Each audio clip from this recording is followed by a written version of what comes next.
All right, we've just been trying to look ahead a little bit here. We've got an hour and a half until our hard stop. That completes our committee reports. And so we go to our number 7, our pre-K-12 science update.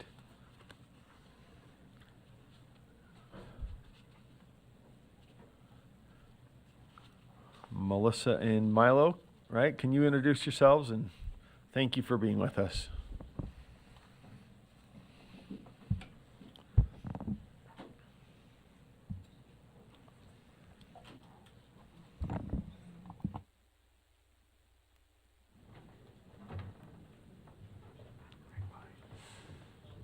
As Melissa's connecting, I'll introduce myself. So I'm Milo Mon. I'm the secondary science education specialist, and got to work with a lot of you as we were doing the supplemental seat standards back in the spring. So it's a fun time to be back with you and to talk about some of the fun stuff we're doing in science outside of standards. Get yours on so you can. Okay.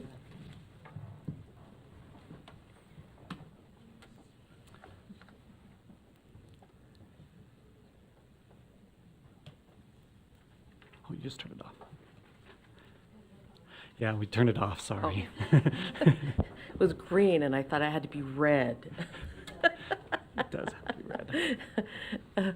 Hello, Chair, Vice Chairs, and Board members. We are excited to be here today to share with you updates in our PK-12 science landscape. Oh, I love science. It's fabulous. What a wonderful thing. As Milo already introduced himself, I'm Dr. Melissa Mendenhall, and I'm the Elementary Science and STEM Education Specialist, and you've met Milo while I was setting up. So our agenda today is we want to share 3 different items with you. One, we're going to share with you some of our assessment results. I'll share the K-8 and he'll share the 9-12. And then I'll share with you completed science supports that we've had over the past few years to help our educators. And Milo will share the final section on what we have upcoming this year. So our statewide science assessment results. We have the RISE assessment that our students take in grades 4 through 8. It is a wonderful assessment. It's really built to mirror what instruction should look like with the same components. I want to give a shout out to our assessment people, Scott Ross Kelly and Jared Wright. They have done a fabulous job in creating these assessments. They start with a phenomenon, which is an authentic context where you would see a science concept in the natural world around you. And then it scaffolds students through a series of questions to use authentic practices that scientists use and authentic ways of thinking, we call those cross-cutting concepts, to ultimately make sense of the situation, to say, oh, this is the science concept at play. I can see that in this phenomenon, and I can see it in other things in my world around me. So I love our science assessment. The results that I'm sharing with you today, they are a summary of the 4 through 8 together. Because it didn't make sense to separate them out, they all show exactly the same trend. So before COVID, we had 51% of our students who were proficient on our science with engineering education or SEED standards. That dropped slightly in COVID, but it's come back up to now we're about at the same level we were before, which is exciting, with 50% of our students being proficient on our science standards. And we're hoping with the supports that we're providing for educators moving forward that we can see that even go up more. So we're excited that not a major gap. We're pretty much back where we were and ready to move forward. So I'll turn it over to Milo for the next piece. All right, so for our 9th and our 10th graders, we use the Utah Aspire Plus. And the Utah Aspire Plus is supposed to be an indicator of how well students are going to do on the ACT. And so the data here the percentages here look very different than the RISE data, so don't be shocked by that. But you can see the data on the screen there for both 9th and 10th graders. And you can see that we've held from 2019 to 2023, especially from 2021 to 2023 in 9th grade, we've had a steady increase. In 10th grade, it's kind of gone back and forth a little bit, but we are pretty well or pretty high for our in 10th grade for on the Utah Aspire Plus.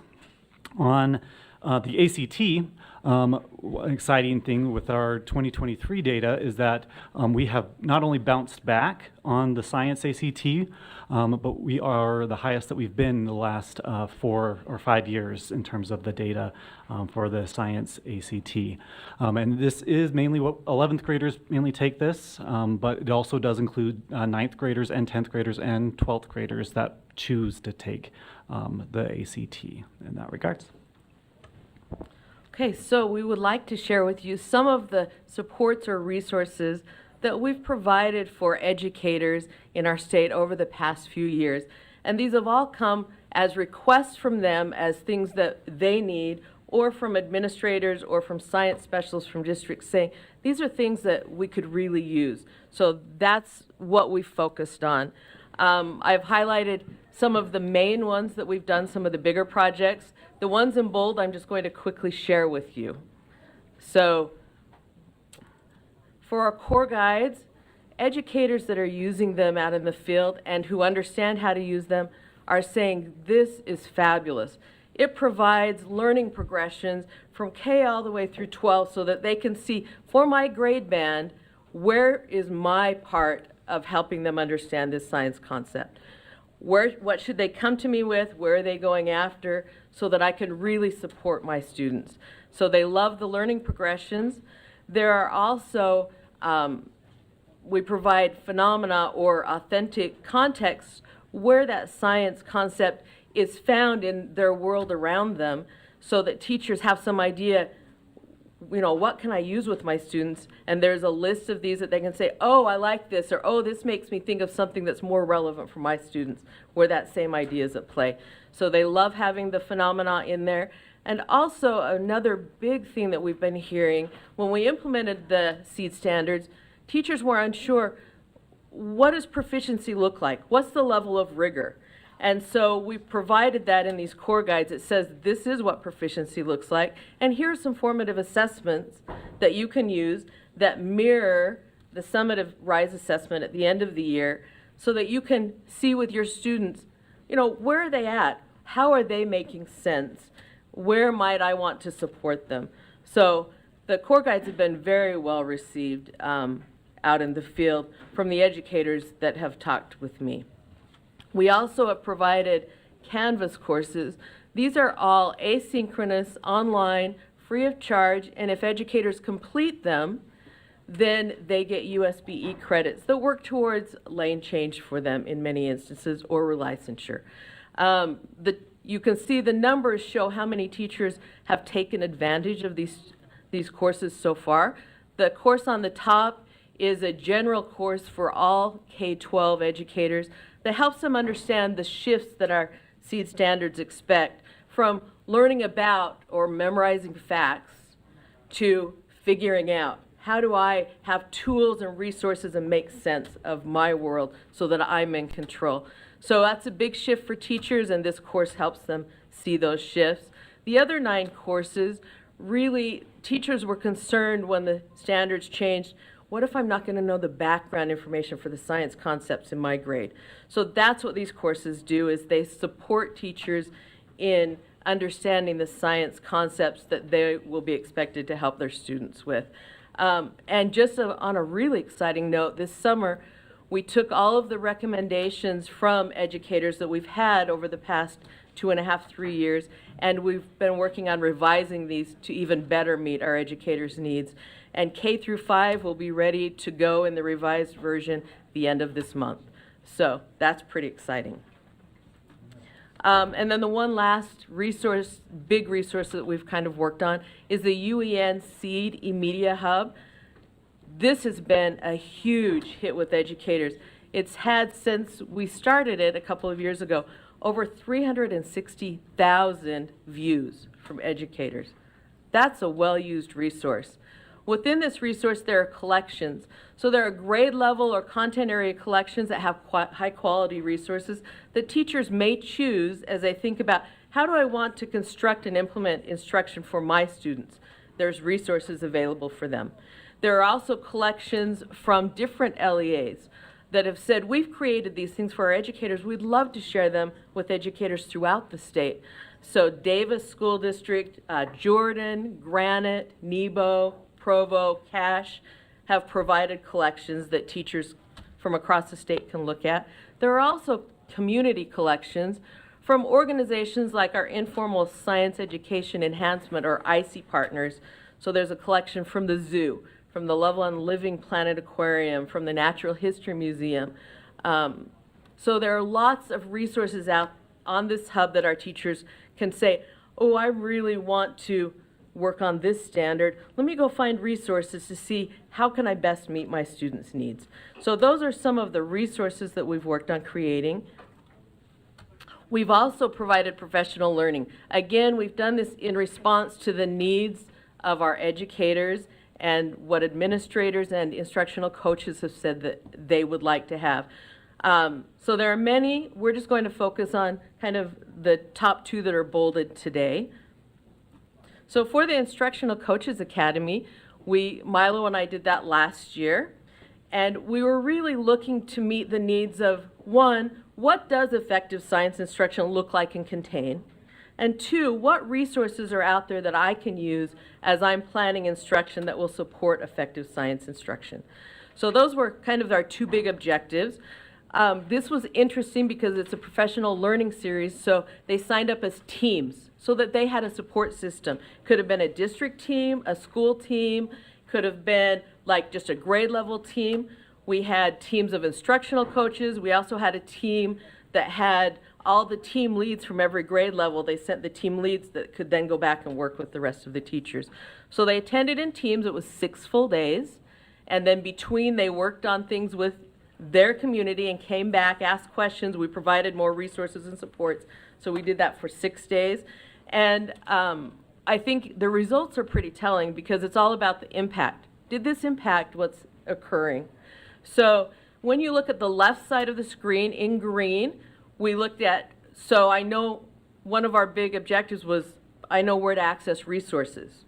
So in the beginning, in the top left, you can see 5 is, yes, I totally know where to access resources. You can see it's pretty spread. Some do, some don't. There's a lot of in between. When you look at the bottom post-survey, look at the 4s and the 5s, they're saying, I know where to access resources that I can use to support effective instruction. So to me, that was a big impact for our teachers. Then on the right side, we also wanted to look at, did they understand what was involved in effective science instruction? Could they assess that when they're looking at instruction, thinking about their instruction, coaching teachers? So we have the 3 dimensions along the bottom, the practices, the cross-cutting concepts or ways of thinking, and then the science concepts, which are the disciplinary core ideas. Those 3 ideas are all part of our standards. So we wanted to see, do I know how to assess, is this supporting students in making sense of the world around them? The blue is like, I feel confident in that. The red is, not yet. I don't feel confident yet. So you can see at the beginning, there's a lot of red. Now you look at the bottom right, there's hardly any red. That's awesome. Our educators and our instructional coaches are saying, we know what we should be looking for and how we can promote effective science instruction. So that is exciting. And just kind of to hit it home, they could provide an open-ended response at the end if they wanted of this questionnaire. And so a couple of teachers said, one said, it was very beneficial to have things to try and implement in my own teaching.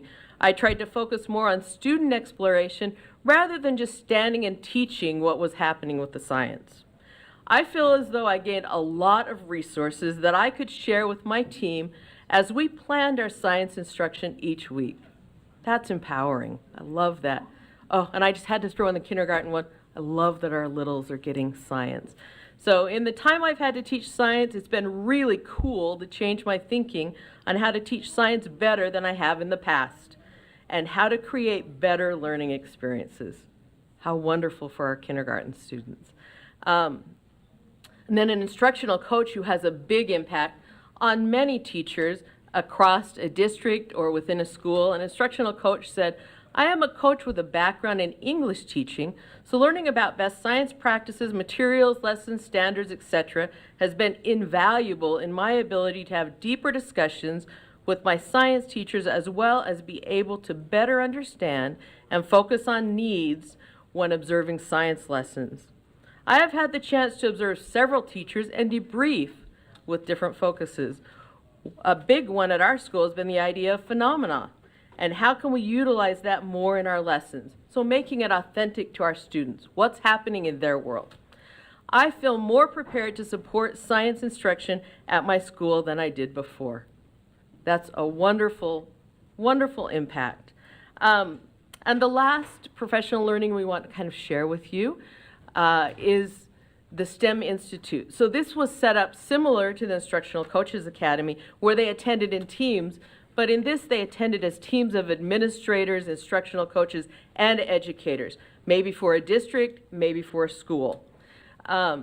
So they attended the first year for 5 full days as a team. And the goal was for them to create a vision for STEM education in their context that really supported all students. And then they also were building an action plan with goals to say, this is how we can reach our vision. It's great to have a vision, but if we don't have some way to reach it, it's just a nice piece of paper on our wall. So they wanted to make sure they could reach it. So the first year we worked on that. The second year they were assigned consulting coaches that helped their team implement their action plan to reach their vision. So it's a 2-year process. And the 2 emails that I'm sharing because these were unsolicited. These came to me without being asked. So on May 4th of this year, I had an instructional coach say, we had an exciting opportunity at a certain school district. On May 11th, we had several board members and the superintendent coming to hear an update on what we have done with the STEM Institute the past 2 years. We are going to present on mission, vision, timeline, stakeholders, and what that looks like moving forward. So I received that and I was like, oh, this is exciting, something's happening. Then the day after that meeting, I got an email from a teacher who was on that team that said our school district representatives were actually meeting with district admin, if you didn't already know. 2 board members and our superintendent came as we discussed how to implement what we've been working on in conjunction with our district's new strategic plan. It was well received. Thank you for hosting this opportunity for so much growth to take root. So to me, I was like, oh, it is making a difference. And our educators are they're saying, this is what we need. We're providing it for them. And they're saying, it's working. Thank you for helping us have these experiences so that we can better support our students. So anyway, those are some exciting things that we have done. Now Milo is going to share where we're going. Yes, so some fun stuff that we've got planned for upcoming supports. First one on our list here is the Utah Science Teaching Education Toolkit, or USET for short. As we have met with our state leaders from across the state, we have identified some key things that we could help address in science, and we've created these toolkits to be able to help teachers to self-identify in their classrooms about this aspect of science. So example could be scaffolds in science. How can I properly use scaffolds in science? Or how can I properly use phenomena in my science classroom? So they can take these toolkits, there's a rubric in them that they can self-assess with, and then they can go have further resources to then explore. And so we've been working with the science leaders, so district science leaders from across the state to help develop these toolkits. We've got 4 of them ready to go, and there's 3 more that's in the hamper, and then we've got like 5 or 6 more that we're working on actively as well. So we're really excited about those. The formative assessments, in science, we have formative assessments that are in our core guides, and secondary science finally finished them last year. And so we have, after finishing them and using them for a year, it was identified that some revisions to those could be done. And so we are working on making some revisions to those. We're going to be starting that next month. Next summer, we're looking at adding writing prompts to our open educational resource textbook that we have. So we have OER science textbooks for each grade band, and we're going to be adding writing prompts to those potentially next summer. We're continuously working on adding stuff to our Seed eMedia Hub and those collections there. And we're also working on our PK-12 science framework. So hopefully look forward to seeing that coming at a table near you or a computer near you. Professional learning that we've been providing, like the 3D Science Instruction Institute is an extension of the Coaching Institute that we did last year. So we wanted to help teachers.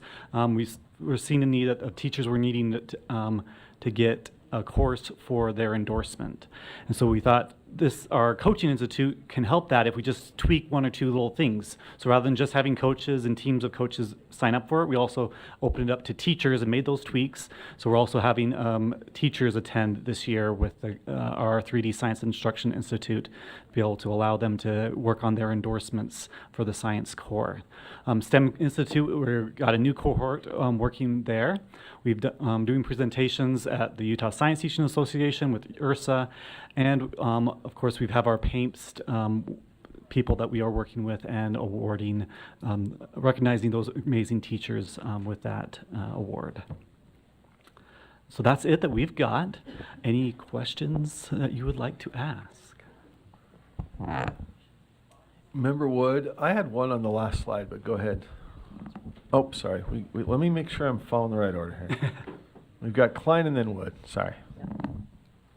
So I find this all very interesting, and I noticed that there were some links in the PowerPoint, but you can't click on them. And there's a lot of resources listed that you went over, and I would just love to get an email maybe that you could send to all of us with links to all of these things that are mentioned. Yes, and the QR codes you can. I tried it and it wasn't working for me, but maybe I just don't know how to definitely make my send phone you the link. We can make sure they all work and send in an email. But yeah, I mean, from your LEA and community collections to resources, the UEN Seed eMedia hubs,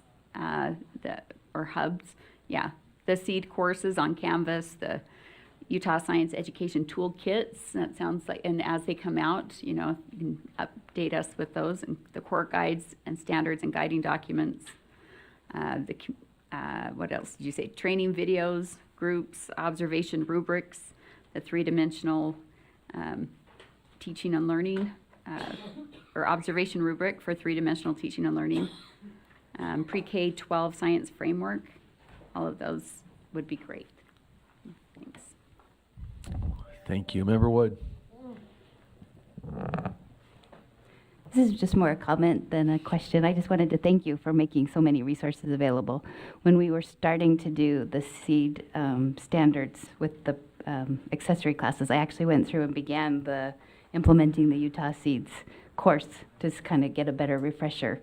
And so it was so great to just have that information available to anyone. I didn't have to be a teacher. I could still learn. And I also attended the Utah Science Teachers Association conference and spent the day there, and the presentations were amazing. And I got to meet my hero, Temple Grandin, so all is good. It was great to have her there. So thank you for the work you're doing. Thank you. Thank you. Member Davis, Member Bogus. Let me see here. Yep. Davis then. When we were getting ready for our mission, vision, values conversation, I sat around one night with 10-ish kids ages 12 to 15, some in our public school, some in our district schools, some in our charter schools, and one in a private school. And one of the things they talked a lot about was the best way that they learn is by doing things rather than having someone just tell them things. And so as you were presenting, I was thinking a lot about that. Thank you for making that a focus and helping our students to really have an opportunity to experience and learn by doing. Member Bogus. Mine's just a comment. I like your presentation. I too cannot use the links. I don't know why, but I think if you just attach a PDF to an email, they might miraculously. Yeah. Thank you. Superintendent Dixon. Thank you, Chair Moss. Just two acknowledgments. For me, I appreciated that the QR code, when it worked for me, and technology doesn't always work for me, but I appreciated that the mobile application for the code worked well, because oftentimes you can see something on a website and it doesn't translate so well. So that was exciting. But two other things. First, I think we should really be celebrating our consistent upward trajectory of our science ACT scores. Like, that's just not happening anywhere. So that is a huge exclamation point acknowledgement. And then third, and I can follow up with you about what I've seen, but I just want the board to know that when I'm out in classrooms, I am seeing more science being taught at the elementary level, and not just more, but very much active hands-on. When I'm at the secondary level, I'm seeing more active hands-on science. I know it's super overwhelming for teachers because they feel like it's the preparation can be time-consuming. Sometimes it can take additional resources, but I'm seeing more and more of it. And to your point, the kids are so engaged and so excited about it. So I just, that evidence of being able to walk into a school and see that happen on a consistent basis is awesome. And I think it speaks to the work that's being done by staff, by the resources that you provide, the confidence and support that you give our teachers. So thank you. Thank you. And Member Booth. I have an opportunity to interact with my grandkids a lot, and they are very, very vocal about the science experiences they're having. I have some in Canyon District and some in Nebo District, and they are just, when I quiz them about, okay, what's your favorite teacher, what's your favorite class, what did you learn today in school, just casual conversations, over and over and over again, science comes up. And this is interesting for me because I was always this arts kid, and science was pretty hard for me. I can remember the most difficult class that I had in college was my biology class at BYU. I just thought I would never, ever get through this class. And when my grandchildren are just singing the praises of we did this and we did that and explaining what they were involved in, it's so, so gratifying and so exciting for me. And I've also had an opportunity to interact with a lot of secondary students down in the Nebo district. And they are, I can't even believe, almost to a student, every one of them is mentioning their science experience. You would wish that they could maybe be saying this about English or whatever, but science is really coming alive for them. And when I see the enthusiasm that you two exhibit, and I know that that's what you're bringing into the professional training, and that it's contagious. And so I just want to say thank you as a grandpa and as a committed educator.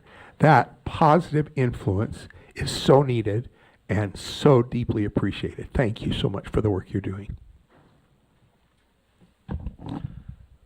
Further lights. Thank you. And I won't belabor this because my question would take a half hour, but I was curious. It's wonderful to see the scores rebounding. And part of my question is that a rebound which on its own is wonderful, back to where we were, or are lessons learned kind of baked in there that some things were improved in this period of duress that, it sounds like you've dug deep in there, and so maybe there's some other source we'd go to that and just say, what did this force us to rethink? And obviously you're showing some awesome improvement. So that beautiful. Thank you. Member Davis, did you have another comment?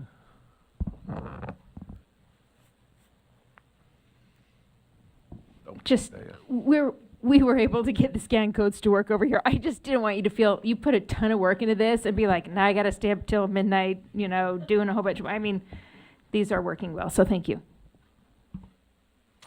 All right. Well, thank you very much for joining us. Appreciate your time.